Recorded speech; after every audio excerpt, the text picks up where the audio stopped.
Okay, everybody, welcome back to the Boost. So thankful to have you here. We've been talking about this idea of meaning and challenge. Viktor Frankl, the power from within. If you remember, we spoke about the. Remember, let's go back last week now. It's a little further out. We spoke about this idea of being challenged to bring out the illumination. Remember that the candles bringing out that soul. One of the most important aspects of this is the idea of that the challenges that we have is meaningful and purposeful. So we mentioned Viktor Frankl, the founder of logotherapy. He has a great quote where he says, "Man is always reaching out for meaning, always setting out his search for meaning." In other words, what I call the will to meaning is even to be regarded as man's primary concern. Now let's just for a minute delve into that little bit of wisdom. The quest, right? Remember we spoke means, ends, like we're in the zone. Like this all came from resolutions. But I gotta tell you, I'm seeing this as I get a little older. I'm not saying that I'm old, but I'm older than I was, 5 years ago. I'm learning. For those of you who are like, obviously, but I'll share it with you anyways because, we're open with each other here. I'm learning that in life, some of the most important things you're going to learn is not in the breadth of things, but in the depth of things. And it's hard to stop and dig, right? Resolutions are not just something that you're done by the first week in January. We're still in the zone. What Viktor Frankl is adding to this world that we're in right now, that if you allow this to seep in, is that what he says, which just listen to these words, is that the will to meaning is our primary concern. What the reason why we have goals, the reason why we're going anywhere, if you can break it down even further, why we want to do what we want to do is really because what we really want is meaning. We don't even want the thing we want. What he's saying, right? We think we want the thing we want, right? We don't even want deep down to achieve the corner office, to achieve the marriage, to achieve that goal that we set out for ourselves. Of course we want that. But there's a layer underneath that called meaning. We want meaning. So what we do is we put something in front of us and we say, that's meaningful. Right? When sports is a great example of how we take something that didn't exist at some point. American football, believe it or not, for those that are listening, and I know there are those that are listening that can't believe it, didn't exist at some point. There was a point in history where nobody knew what that thing was. There are stories of basketball back in the old days where it was in a basket and you had to go and climb a ladder every time you got in and pull it. It didn't exist. It was the hobby in the corner. That's how sports works, by the way.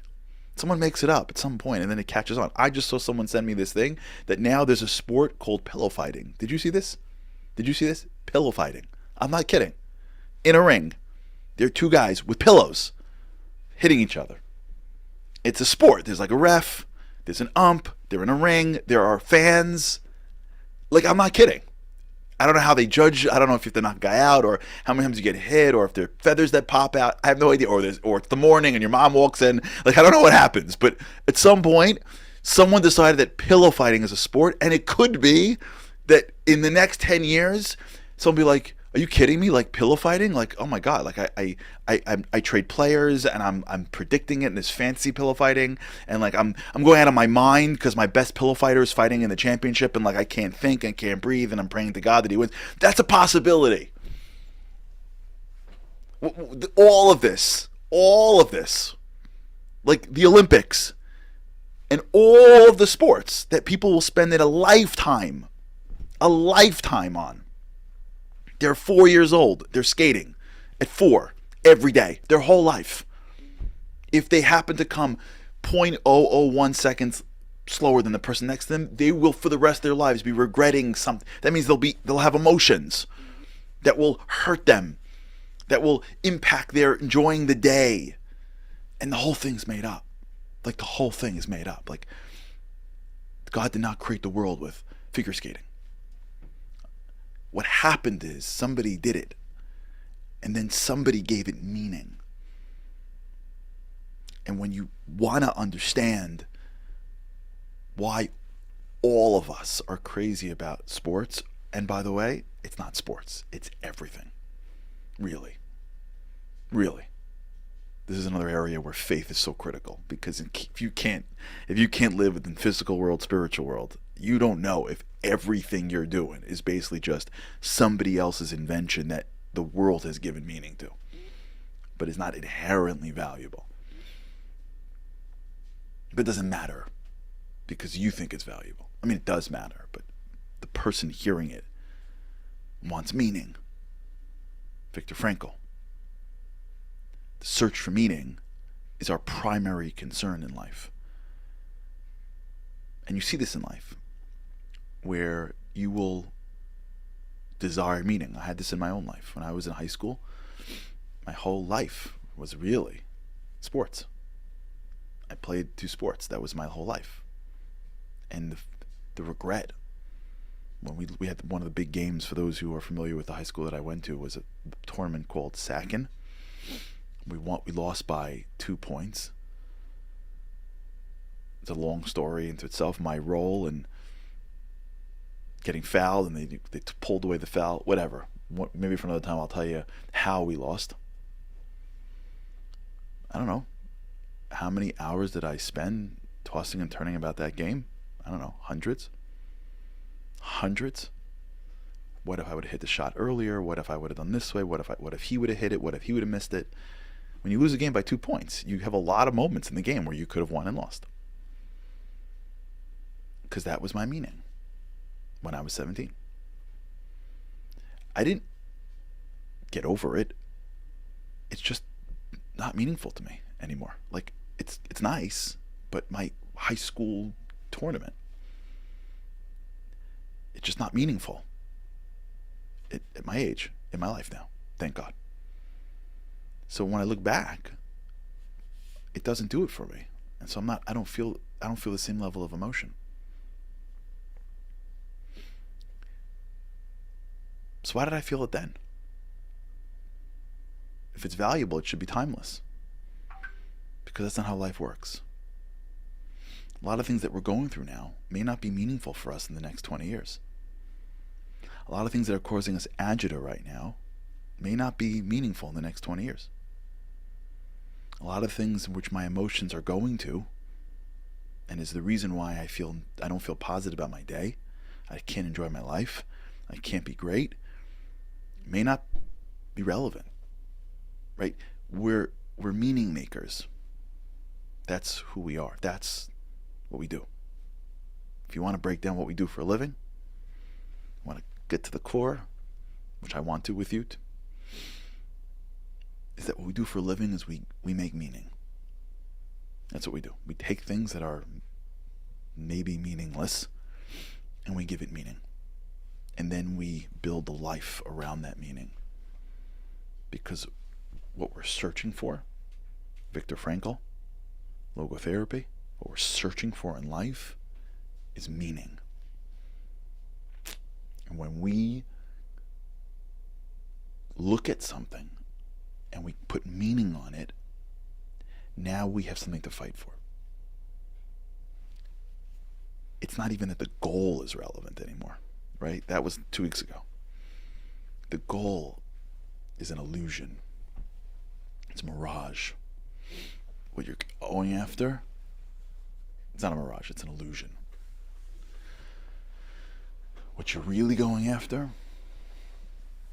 is something of meaning.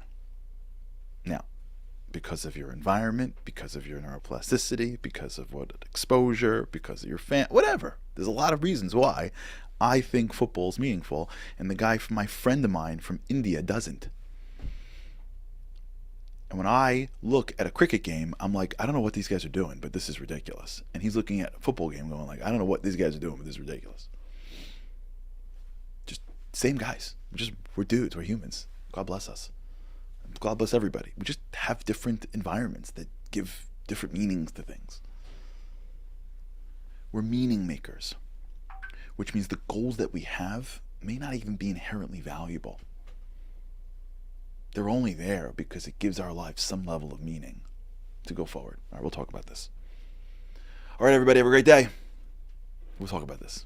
Because if we could do this, by the way, if you can look at a goal that's driving you nuts, winning or losing, and just like see past it to like all I really want is meaning, you can like diffuse the intensity of that goal in your emotions, which will only enable you to be better at getting the goal. Remember Tom Brady last week? We spoke about this. Okay. We'll talk with God's help. See you tomorrow. Living on a lifeline. The world doesn't ever seem to change. Looking for the sunshine, but you're caught up in the rain. It's like your eyes are wide open, but you cannot see. You're watching life pass you by like 1, 2, 3. Walking in destruction, the winds of life blur your vision. All the devastation forever feels like you're on the run. It's time. No one else can set you free. You're locked inside, and only you have got the key.